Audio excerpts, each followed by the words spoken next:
Embassies around the globe stay closed after the alert that was put out by the State Department. They had their travel warning just a couple of days ago, and many of the embassies from countries around the world are going to stay closed, possibly at least until August 10th.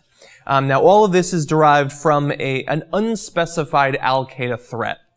And there's been a lot of debate going around about this threat and what it means for American security in the future. So I'm going to talk about that. But first I wanted to talk about that. I think it's a little bit interesting that so many of the embassies closed down, indicating that they had very little information about where this threat was actually likely to materialize. And now some of the embassies are going to be reopening on Monday, and some of them are going to stay closed until at least next Saturday.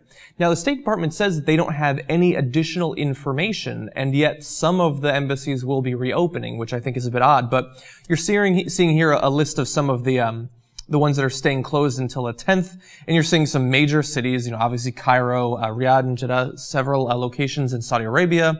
You have North Africa, and actually not so Northern Africa there as well, and of course the Middle East, as you might expect.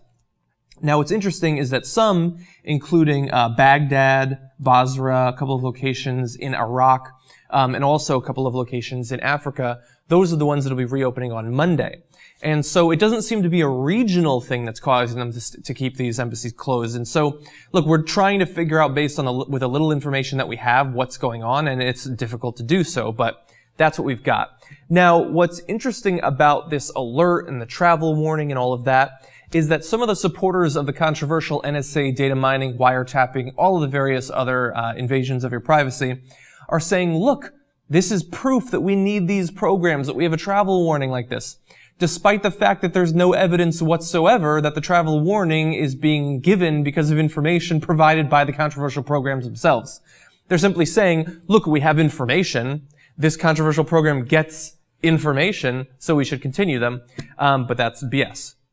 And by the way, we had these sorts of warnings all throughout the Bush years. Didn't have the programs necessarily, at least during the entirety of that time, thankfully. We were apparently living in comparatively great times for civil liberties, I suppose. But we did have warnings, and that's what I want to transition to now. This warning, I know that they had good reason to believe there was a threat and they have to provide the information because God forbid something happens and American travelers die. They would want to know, why didn't the government know anything? Why didn't they do anything? Why didn't they say anything? And so they're saying something.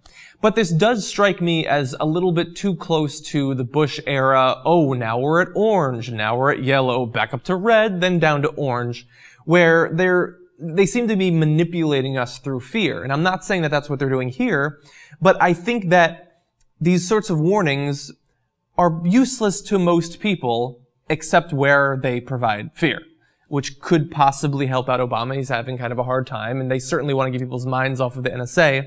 So I'm not saying there's a direct link, but it is questionable. And so how should we respond to this travel warning, since it seems like the threat might continue on until at least the 10th, if not later, assuming nothing happens?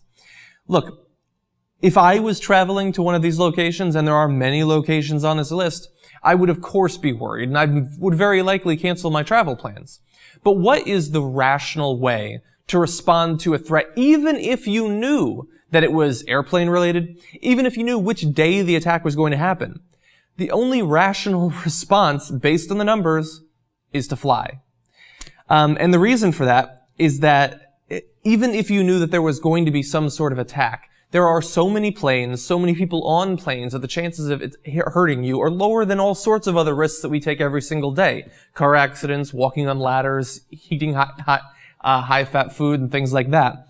The Bureau of Transportation Statistics says that 1.73 million American people fly on any given day, and these numbers are a couple of years old, and so I'm sure that it's even higher now. And so of those 2 million, let's say, people that are flying every single day, even if we knew that a plane was going to go down, that's a couple of hundred people. Out of those 2 million, your chances are almost nil.